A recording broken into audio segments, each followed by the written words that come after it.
Hello everyone, welcome to success with Rai academy. 16 सितंबर 2021 के दैनिक जागरण के राष्ट्रीय संस्करण को आज के इस वीडियो में हम डिस्कस करेंगे। तो चलिए वीडियो को शुरू करते हैं। सरकार ने एक सबसे बड़ा यानी अहम फैसला लिया है जो टेलीकॉम सेक्टर के लिए रिचार्ज का काम करेगी। यानी उन्हें जो एजीआर था, एजीआर मतलब एडजस्टेड ग्रॉस रेवेन्यू, एजीआर को जिनका बकाया था उसे चुकाने के लिए अवधि को 4 साल कर दिया है। क्योंकि बीच में ये हुआ था कि जैसे आइडिया और वोडाफोन का जो गठबंधन था कंपनी का, उन्होंने इसको चुकाने में, इन पर काफ़ी बकाया है, इसको चुकाने में इन्होंने असमर्थता जता दी थी और यहाँ तक बोल दिया था कि वो कंपनी को भी चलाने में अब असमर्थ हैं क्योंकि इनके ऊपर एजीआर का काफ़ी ज़्यादा बकाया था। उसके बाद इनके शेयर्स में भी काफ़ी गिरावट आई थी। उसके बाद सरकार से इन्होंने अपील भी की थी कि इसमें सरकार को हस्तक्षेप करना चाहिए। उसके बाद कई मीटिंगों के बाद कैबिनेट की ये मुहर लगाई गई है। अब देख लेते हैं न्यूज़ में क्या लिखा गया है। कई सुधार कार्यक्रमों का ऐलान करते हुए सरकार ने संकट से जूझ रहे टेलीकॉम सेक्टर को बुधवार को बड़ा रिचार्ज दिया है।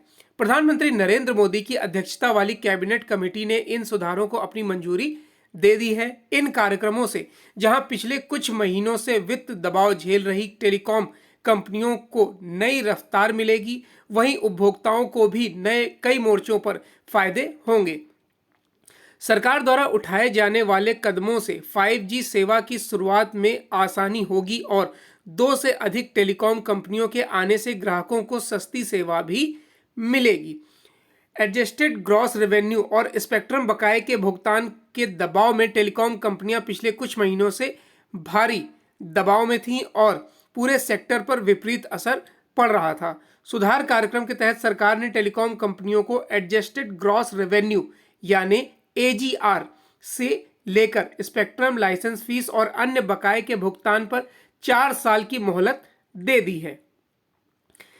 इससे कंपनी को इंफ्रास्ट्रक्चर में निवेश के लिए 5G स्पेक्ट्रम की नीलामी में हिस्सा लेने के लिए नकदी की किल्लत नहीं होगी।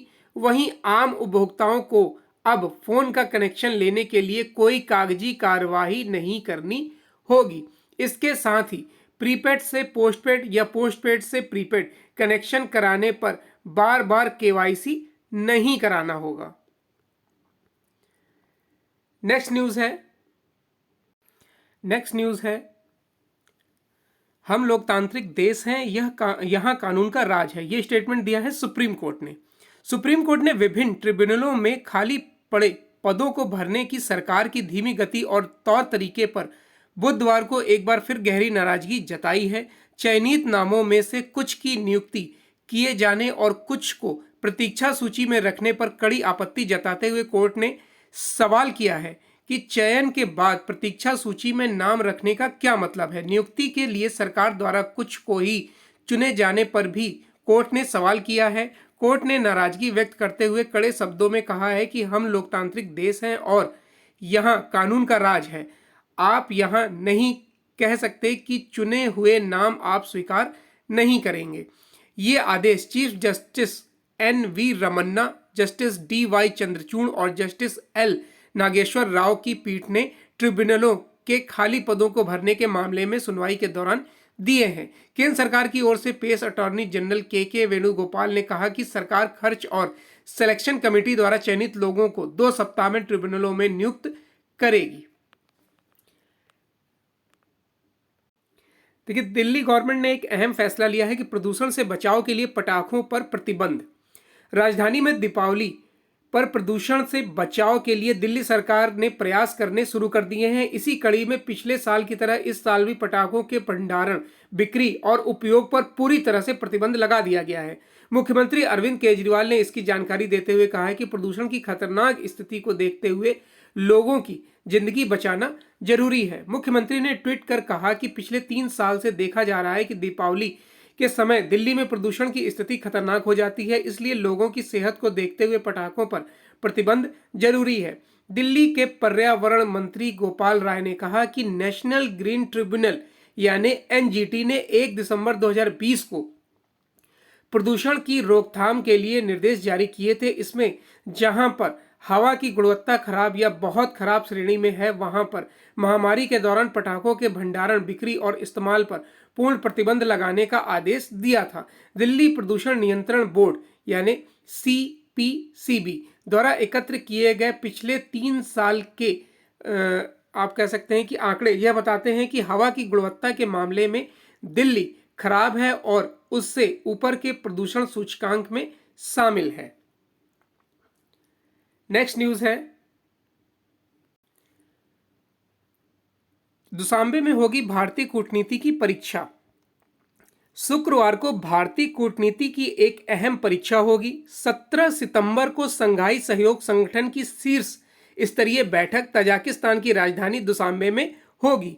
इसमें एक मंच पर चीन, रूस, पाकिस्तान और कुछ मध्य एशियाई देशों के अलावा भारत भी होगा।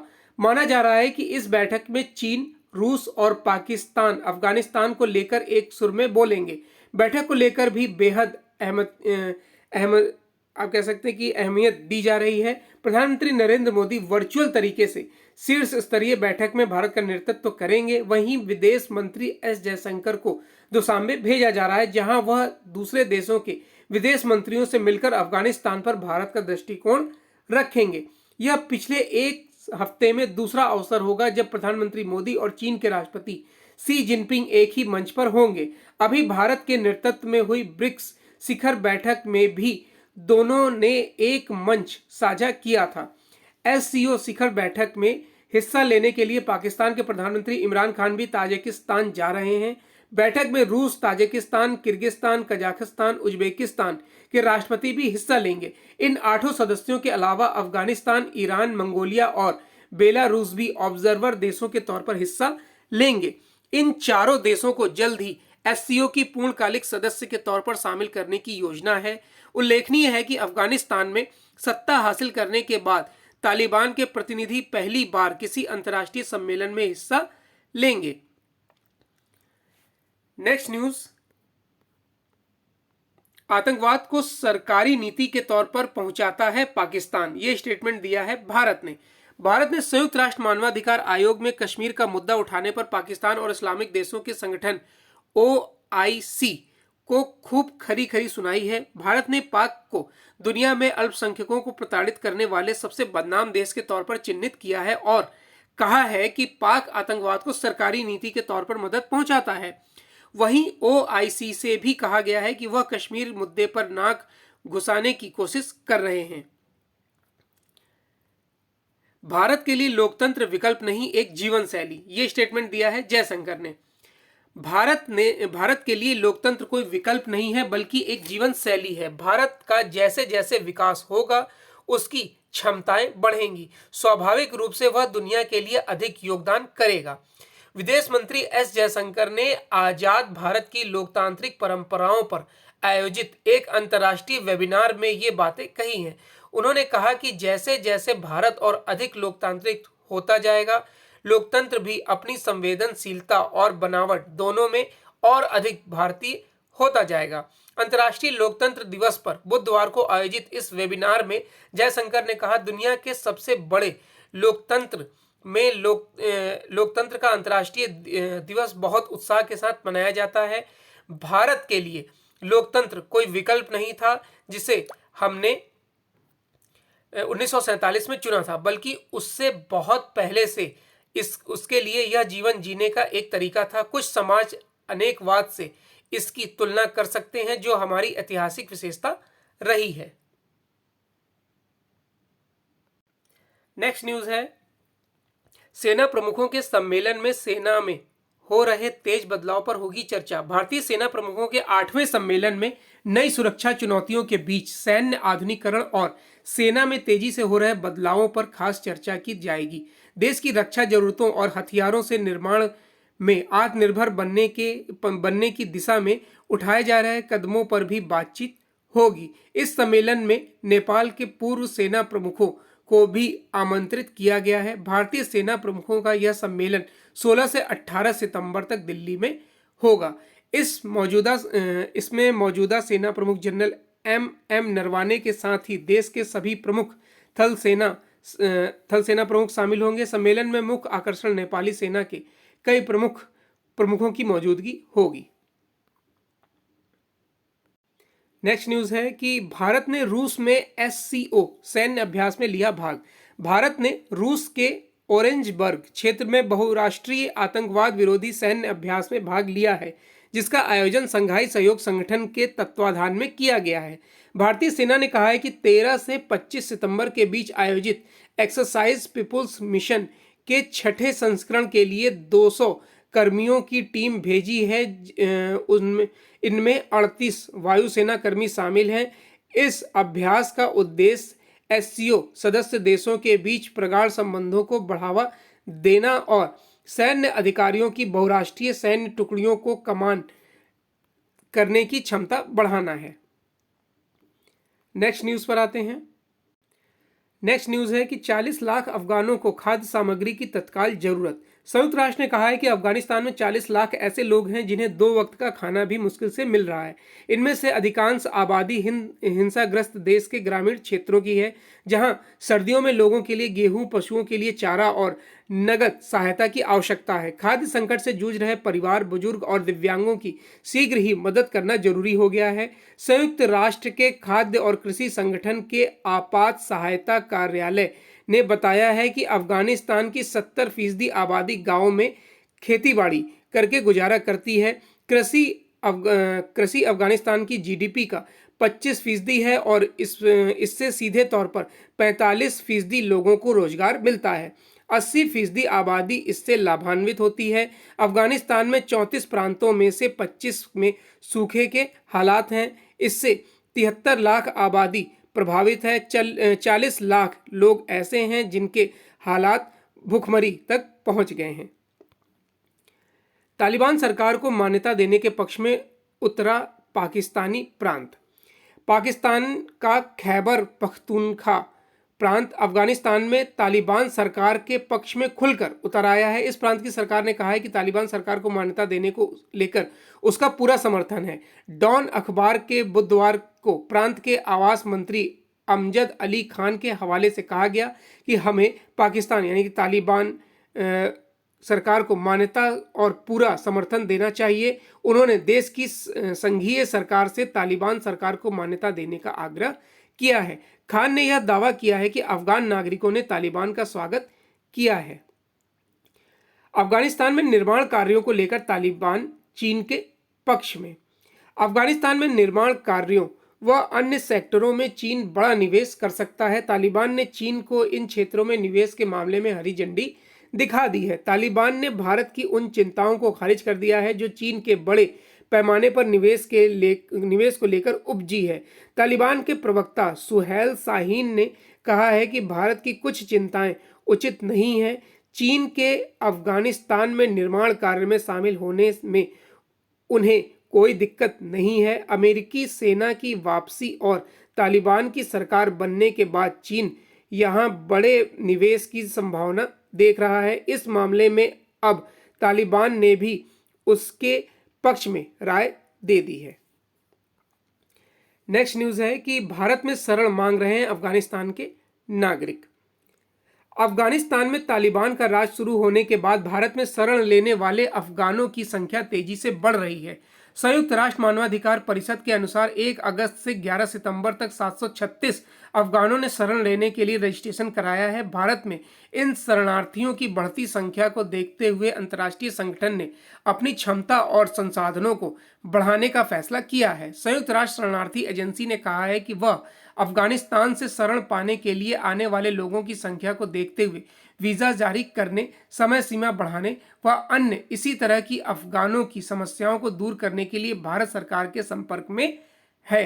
आंकड़ों के अनुसार संयुक्त राष्ट्र के नियमों के अनुसार भारत में शरणार्थी या शरण के लिए कुल आवेदन करने वालों की संख्या 43,157 है। इनमें से 15,559 शरणार्थी या शरण के लिए आवेदन करने वाले अफगानिस्तान से हैं। नेक्स्ट न्यूज है कि ब्रिटेन में लिज ट्रस बनी नई विदेश मंत्री। ब्रिटेन में भारतीय मूल के दोनों प्रमुख मंत्री प्रीति पटेल और ऋषि सुनक अपना विभाग बचाए रखने में कामयाब रहे हैं। हालांकि दोनों के खिलाफ नकारात्मक खबरें हफ्ते भर से चल रही थी। मंत्रिमंडल में बड़े फेरबदल में प्रधानमंत्री बोरिस जॉनसन ने विदेश मंत्री डोमिनिक रॉब को हटाकर उनके स्थान पर लिज ट्रस को लिया है। रॉब को उप प्रधानमंत्री बनाया गया है। उनके पास कानून मंत्रालय भी होगा। ब्रिटेन के वित्त मंत्री ऋषि सुनक आईटी क्षेत्र की दिग्गज भारतीय कंपनी इन्फोसिस के संस्थापक नारायण मूर्ति के दामाद हैं। कोविड-19 महामारी में मंदी के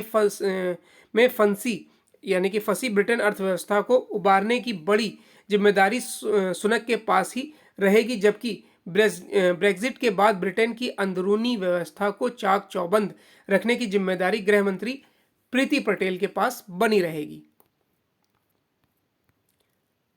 नेक्स्ट न्यूज है कि हिंद महासागर क्षेत्र में खुद को सुरक्षा प्रदाता मानता है भारत। ये स्टेटमेंट दिया है तरनजीत सिंह संधू ने। अमेरिका में भारत के राजदूत तरनजीत सिंह संधू ने कहा है कि रणनीतिक रूप से महत्वपूर्ण हिंद महासागर क्षेत्र में भारत खुद को सुरक्षा प्रदाता के रूप में देखता है। यहाँ वह आर्थिक क्षमताओं का निर्माण करने और अपने मित्रों और भागीदारों के लिए समुद्री सुरक्षा में मदद करता है। उल्लेखनीय है कि भारतीय राजदूत की इस टिप्पणी को अगले हफ्ते अमेरिकी राष्ट्रपति जो बाइडेन द्वारा आयोजित होने वाले क्वाड के पहले व्यक्तिगत शिखर सम्मेलन के संदर्भ से जोड़ा जा रहा है। यह company endowment for international peace के एक कार्यक्रम को संबोधित करते हुए अमेरिका में भारत के राजदूत तरनजीत सिंह संधू ने मंगलवार को कहा कि हिंद महासागर क्षेत्र पड़ोसी और दूरस्थ देशों के लिए एक सेतु की तरह है। उनकी यह टिप्पणी 24 सितंबर को वाशिंगटन में होने जा रहे क्वाड शिखर सम्मेलन से कुछ दिन पहले आई है। नेक्स्ट पेज है बिजनेस पेज, और बिजनेस पेज पर पहली न्यूज है कि एयर इंडिया के लिए टाटा सन्स और स्पाइस जेट के प्रमुखों ने लगाई बोली। बिक्री को तैयार सरकारी विमानन कंपनी एयर इंडिया के लिए टाटा सन्स ने वित्तीय बोली लगाई है। बुधवार को कंपनी के लिए वित्तीय बोली लगाने की समय सीमा खत्म होने के बाद सरकार ने बताया कि उसे कई बोलियां मिली हैं, लेकिन उसने जो बोली लगाने वालों की संख्या नहीं बताई है। टाटा सन्स के प्रवक्ता ने एयर इंडिया के लिए वित्त बोली लगाने की पुष्टि की है। वहीं सूत्रों ने बताया कि बजट एयरलाइन स्पाइस जेट के प्रमुख अजय सिंह भी बोली लगाने वालों में शामिल हैं। टाटा सन्स यह बोली जीत जाती है तो 67 वर्ष बाद एयर इंडिया एक बार फिर उसकी हो जाएगी। टाटा सन्स ने ही वर्तमान एयर इंडिया की स्थापना वर्ष 1932 में टाटा एयरलाइंस नाम से की थी, जिसका वर्ष 1993 में राष्ट्रीयकरण हुआ था। वित्तीय बोली की समय सीमा खत्म होने के बाद बुधवार को निवेश व लोक संपत्ति प्रबंधन विभाग के सचिव तुहिन कांत पांडे ने ट्वीट कर कहा कि लेन देन सलाहकार को एयर इंडिया के लिए बहुत सी वित्तीय बोलियां मिली है। नेक्स्ट न्यूज है कि ऑटो सेक्टर के लिए 25,938 करोड़ की पीएलआई योजना मंजूर। देखिए पीएलआई योजना क्या है, पिछले कई वीडियो में आपको लगातार बताया जा चुका है। केंद्र सरकार ने ऑटोमोबाइल सेक्टर को नई रफ्तार देने के लिए बुधवार को 25,938 करोड़ रुपए की उत्पादन आधारित प्रोत्साहन योजना की घोषणा की है। इस स्कीम में वाहनों के निर्माण के साथ ऑटो कंपोनेंट्स को भी शामिल किया गया है, लेकिन इसका लाभ सिर्फ हाइड्रोजन और इलेक्ट्रिक आधारित वाहनों समेत अन्य विशिष्ट तकनीक आधारित उत्पादन पर ही मिलेगा। पहले से चल रही ऑटो कंपनियां भी एडवांस टेक्नोलॉजी के इस्तेमाल पर पीएलआई का लाभ ले सकेंगी। बुधवार को ऑटो सेक्टर के साथ ड्रोन व ड्रोन कंपोनेंट्स निर्माण के लिए भी 120 करोड़ रुपए की पीएलआई स्कीम की मंजूरी कैबिनेट में दी गई है। ऑटोमोबाइल सेक्टर में पीएलआई स्कीम का लाभ लेने की इच्छुक कंपनियों से अगले महीने से आवेदन मांगने का काम शुरू हो जाएगा।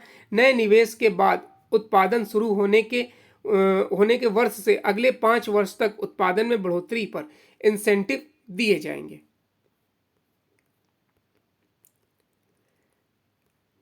नेक्स्ट न्यूज है, देखिए एडिटोरियल पेज से नया आर्टिकल है कि क्यों बदल रहे हैं भाजपा के मुख्यमंत्री। ये एक पॉलिटिकल आर्टिकल है, इसमें कई राज्यों के मुख्यमंत्री बदले जा रहे हैं। अभी हाल ही में गुजरात के जो विजय रूपाणी थे उनके स्थान पर भूपेंद्र पटेल को मुख्यमंत्री बनाया गया है। इसके पीछे कारण क्या है, कौन सा समीकरण देखा जा रहा है, जातीय समीकरण या फिर जो आने वाले राज्यों में विधानसभा चुनाव हैं उन्हें देखकर किस तरीके से जो पूर्व मुख्यमंत्री थे उनको जिम्मेदारियां सौंपी जा रही हैं। तो ये आर्टिकल एग्जाम के पॉइंट ऑफ व्यू से हमारे लिए इंपॉर्टेंट नहीं है। सुधारी जाए स्वास्थ्य बीमा की सेहत। हालांकि बीमा सेहत को इसमें सुधारने के कई पॉइंट्स दिए गए हैं, लेकिन कोई ऐसा डेटा नहीं है जिसको हम नोट डाउन करें या फिर जिसको हम डिस्कस करें। तो इसलिए आज एडिटोरियल पेज को डिस्कस हम नहीं करेंगे। उसके बाद है स्पोर्ट्स पेज। स्पोर्ट्स पेज में एक न्यूज़ है हमारे लिए कि विराट चौथे और राहुल छठे स्थान पर बरकरार। T20 की रैंकिंग आई है। भारतीय कप्तान विराट कोहली और स्टार बल्लेबाज KL राहुल ने ICC की नवीनतम T20 अंतर्राष्ट्रीय रैंकिंग में बल्लेबाजों की सूची में क्रमशः चौथा और छठा स्थान बरकरार रखा है, जबकि गेंदबाजों की सूची में कोई भारतीय शीर्ष 10 में शामिल नहीं हुआ है। तो ये आज का 16 सितंबर 2021 का दैनिक जागरण का राष्ट्रीय संस्करण था। आई होप आपको वीडियो अच्छा लगा होगा। अगर आपको वीडियो अच्छा लगा हो तो लाइक और शेयर कर दीजिएगा। वीडियो देखने के लिए धन्यवाद।